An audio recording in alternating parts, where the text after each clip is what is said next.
Long ball is going to go for a touchdown. The game's over. Webster Slaughter.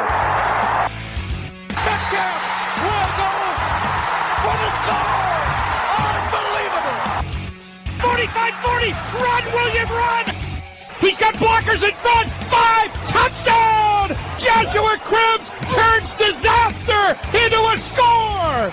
Sight wants it all on this one for Logan, and he is there. Jim Brown to the 30. Jim Brown is going to go in for another touchdown. The Cleveland Browns select Baker Mayfield. Wow.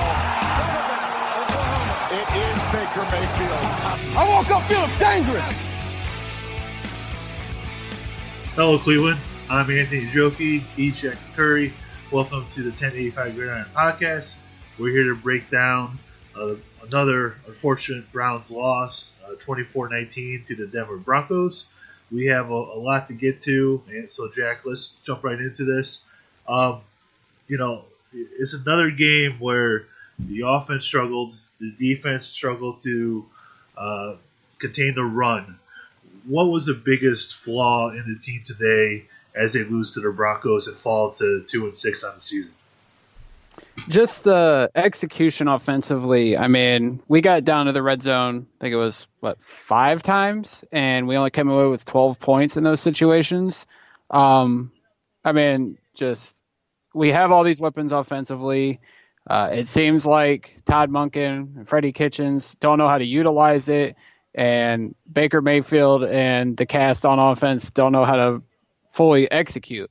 And it's so frustrating, and it's just, I don't know what to do at this point or what they need to do at this point, because it seems like it's the same thing over and over again, year after year, where one thing's going wrong and then it's a big snowball effect. But the biggest takeaway was the failure to execute offensively. Only come away with 15 or 19 points where you had a chance to score multiple touchdowns against a very good defense in Denver.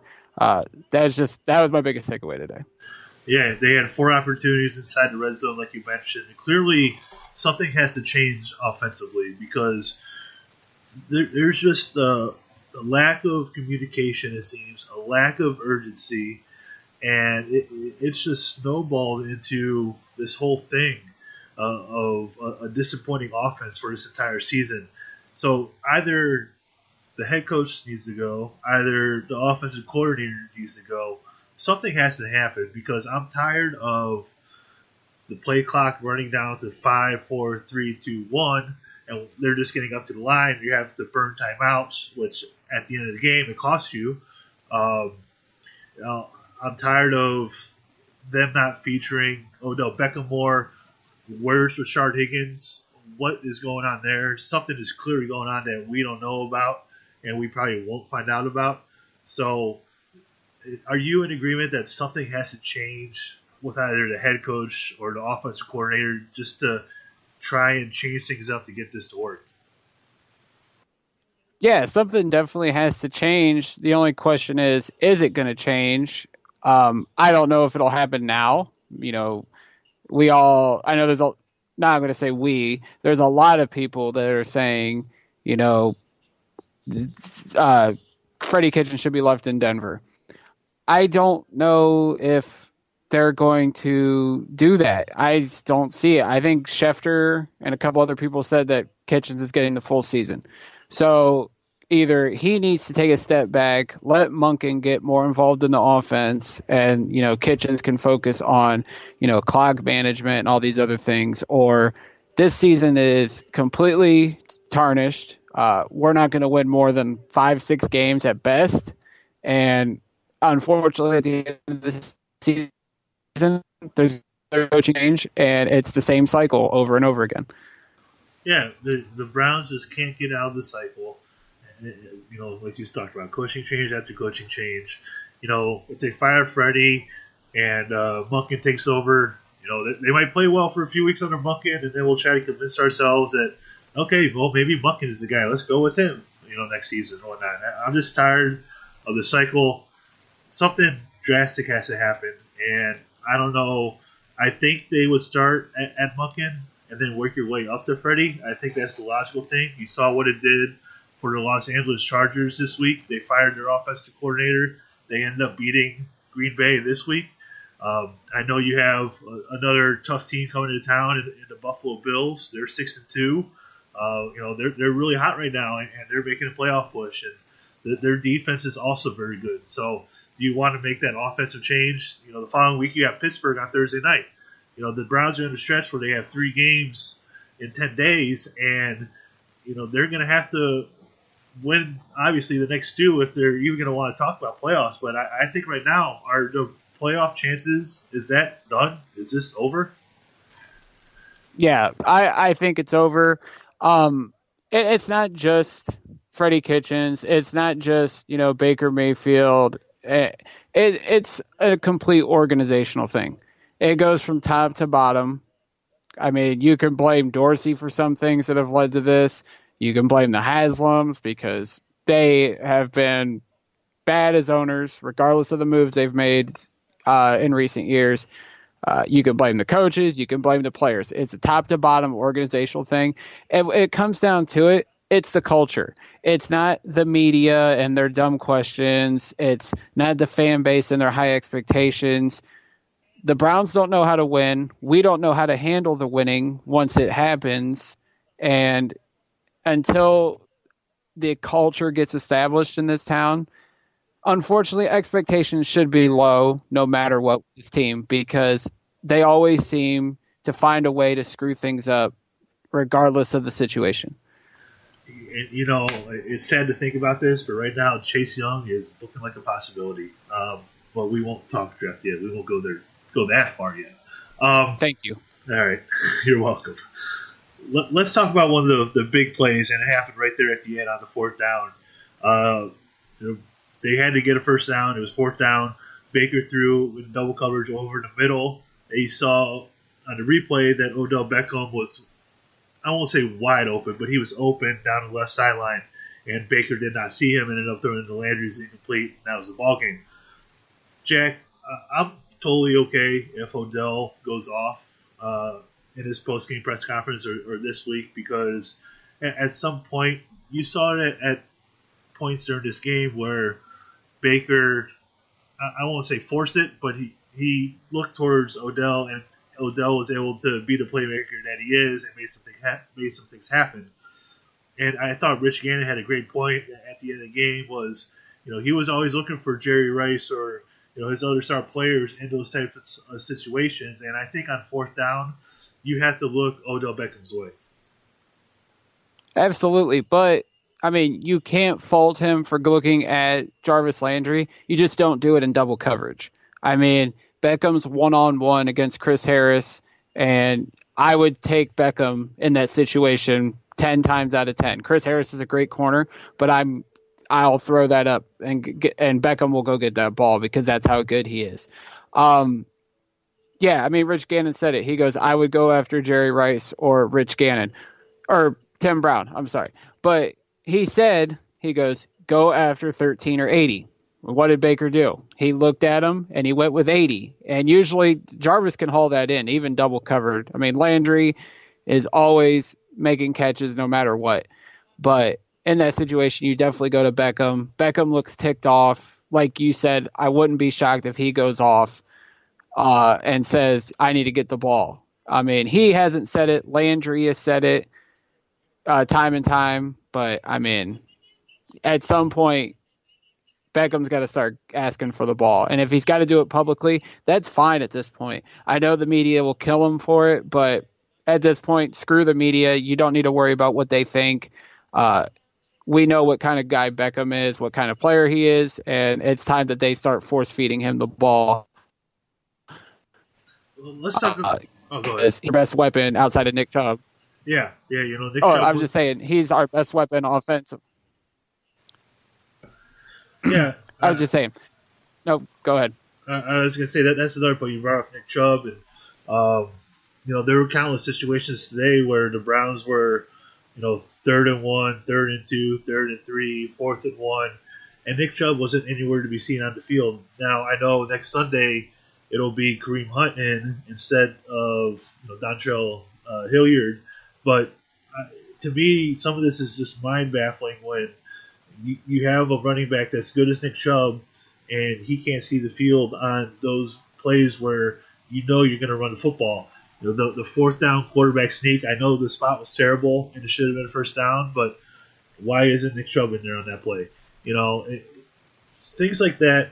We talked about the potential offensive or head coaching changes. Those are the kinds of things I'm talking about, and it's just frustrating to see week after week this season when they've been running the ball well that they get away from it and not use Nick Chubb, who has been the best player on offense this season. Yeah, I mean, I don't understand Kitchen's line of thinking of, wanting to take Chubb out and put Hilliard in. I know that they're supposedly high on Hilliard, but Chubb has been one of the best backs in the NFL this year. He came into today leading the league in yards per game. Now, the Broncos did a good job of containing him for the most part, but still in that situation, on those short situations, you run it up the gut with him. There's a couple times where they would do outside runs with him, and that's not smart. Chubb is a power back. He keeps his feet moving. You plug it up the middle. You made these offensive line changes to help with the running game, and then you do stuff like that. So it was just another failed attempt by Kitchens to try to outsmart everybody, and that just didn't work. Yeah, I think he was outsmarting himself all game. You saw that reverse run to Odell Beckham. You saw countless draw plays, countless screen plays, and it just weren't working. And I think that, at some point you got to get away from the cute stuff and go with what is working. And, that just stems back to what we've been talking about so far is something has to change. We don't know what it is, but something has to change at this point.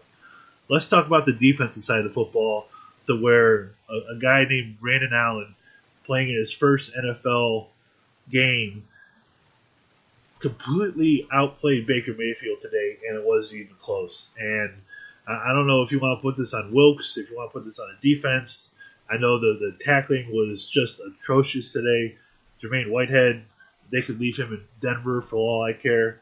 It's just another week where the run defense was bad. The pass rush was there at times, but not when it needed to be. So it's just another week where, and we said this about the offensive side of football, is the lack of execution. They had 12 guys on the field on a kneel down at the end of the first half. That's coaching. It's just another poor effort, and there's very little reason to believe in this team from now on with effort like that on both the offense and defensive side of the football. Right. Well, I mean, you look at the Denver side, I thought, their offensive play caller did a great job scheming up stuff for Brandon Allen. He looked good in his NFL debut, which seems to be a trend against the Browns. You look back, Kirk Cousins' first start, he torched the Browns. Carson Wentz's first start, he torched the Browns. I wouldn't say that Allen torched us. I mean, he made some great plays. And also the playmakers around him made some great plays. Sutton made a great catch against Denzel Ward. Noah Fant embarrassed Jermaine Whitehead. Like you said, Jermaine Whitehead should not even get on the plane. And that they got Phillip Lindsay into the groove, and that little guy is one of the best backs in the league. And the fact that he went undrafted was crazy. But Allen he did some great things. He rolled out, was able to extend plays with his legs, something that none of us really knew about. So all in all, Broncos did a good job, and the Browns just poorly executed defensively, and just kind of broke down towards the end. I mean, at the start, they seemed to contain him for the most part, but then once Lindsey got going, it was kind of she wrote there for Cleveland. Yeah, it's tough. We had so many expectations coming into this year, especially for the defense. We talked about how they just needed to be an average defense, right? With how well the offense was supposed to gel. Well, the offense has been bad, so the defense had to step up and It just hasn't happened. The run defense has been terrible. The effort on tackling has been really bad. The best part about the Browns this season has been the part that we were all worried about in the preseason, and that was the kicking game. Austin Seibert hasn't missed a field goal yet. He's only missed 2 extra points this season. And Jamie Gillen has been terrific as a punter. So I think we could not worry about that. And, it's just terrible how this offense and defense has been so lackluster this season. And, we thought that we would be going to the playoffs. I feel like a moron for predicting this team to go 13-3. I was really optimistic, and that's just a total disaster. I guess if you want to take away some positives from this game, and I guess we could kind of end on that, Jack. If you want to take some positives out of this game, just so we could kind of calm down and start to feel a little bit better. I thought Mac Wilson had an okay game for the most part, and really that was it. I know Seibert had four field goals, but besides that, I think Mac Wilson had the best game on defense, and that's really all the positives I'm going to take out of it. Yeah, I mean, Mac Wilson, every time you could see him around the ball, he was making plays. He had a good game. I would say Joe Schobert had a good game. He punched out that ball, forced a fumble. They did incorporate Beckham more, it seemed like today. He made some unbelievable plays. I tweeted or messaged you during the game, vintage Beckham on a couple of those plays. But, yeah, I mean, you can't take too many positives from this. It's still a loss. I've listened to the press conference while we were recording. Kitchen sounded defeated. Makes you wonder what's going on there. I'm sure if we hear anything, I'm sure it'll be soon, but it'll be right after we upload the podcast per usual. As per usual, but I mean, yeah, this one sucks. I mean, it's going to be interesting to see what happens. I don't expect changes, but I don't know. A year ago at this time, I didn't expect Hugh to get fired, and then the next day Hugh got fired, as did Todd Haley. So you never know with this team. I saw a great statistic, and of course it came from Michael Lombardi. The Browns are 2-10 when Baker Mayfield throws a ball more than 35 times. I'll let you absorb that one for a second. I mean, that's astonishing to me. I don't even know what to say anymore about this team. I mean, we're 2-6. We're coming back home to play 3 straight home games, but we got a tough Buffalo team. Pittsburgh's 4-4, and they look pretty good despite their flaws. They find ways to win. And then I don't even remember who we have after them, but this is going to be a long second half. Yeah, I know that the Dolphins are on there. We got the Dolphins and the Bengals. There might be a couple more wins on there, but the Dolphins beat the Jets today, so you never know. Anything could happen any week in the NFL, and it's just sad that we have gotten to this point in the season to where we're talking about it being over. Hopefully things can change for the better, but they have another tough team in Buffalo coming in this Sunday, so it's going to be rough. It's going to be another long week, especially if there's changes. Is there anything of note that Freddie has said during that press conference that you've been listening to? Just that the Beckham play, it wasn't what he wanted, is what Kitchen said. And also he doesn't think that he thinks the guys are still fighting and then they haven't quit. And he said there's 8 games left. So, I mean, I wouldn't expect him to say anything else, but, I mean, I don't know, Anthony, this is just getting old, man. We had such high expectations this year, and it's just been a punch in the gut. Yeah, it really has. It's just I saw somebody tweet a while ago. I can't remember who it was. That typically the media tends to pick a team a year before they're ready. Hopefully, that's the Browns. At this point, though, if things don't get fundamentally better in the offseason and leading up to it with the 8 games remaining, I can't even see where this team even makes the playoffs next year. Yeah, I mean, and on another note, Jermaine Whitehead needs to get off Twitter because he's embarrassing himself right now, attacking fans, attacking Dustin Fox. Like, this is not good. Like, dude, your job's on the line. You played poorly. Just shut your mouth, dude.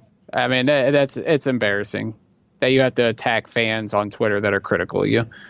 Yeah, it's kind of funny that it's the first thing he did as soon as he got off the field and go on Twitter and start doing this. I don't know. We're at this point in the season where hopefully it doesn't turn into this every week. We're kind of at that point, but like I said, it's going to be a long week until they play another football game on Sunday against the Buffalo Bills. All right, Jack. Before we get out of here, anything else you want to discuss?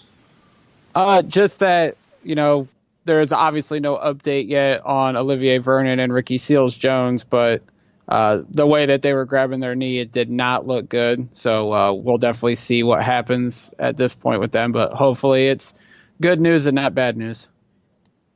Hopefully. All right. All right, Jack. You guys can follow Jack on Twitter at JMcCurryCLE. You can follow me on Twitter at Anthony Jokey. Be sure to follow our website at The Dogland.